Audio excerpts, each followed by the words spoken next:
కథ, screen play, direction, action. కథ, screen play, direction, action కూడా చేసిన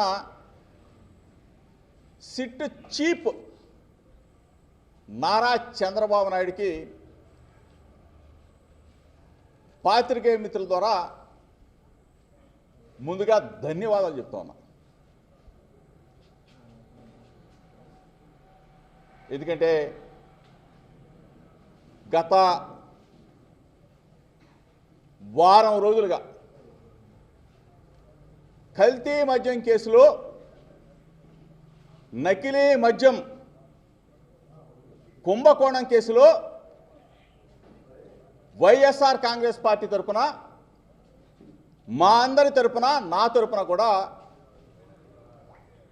సిబిఐ ఎంక్వైరీ చేయమని చెప్పేసి నారా చంద్రబాబు నాయుడిని, రాష్ట్ర ప్రభుత్వాన్ని డిమాండ్ చేశాం.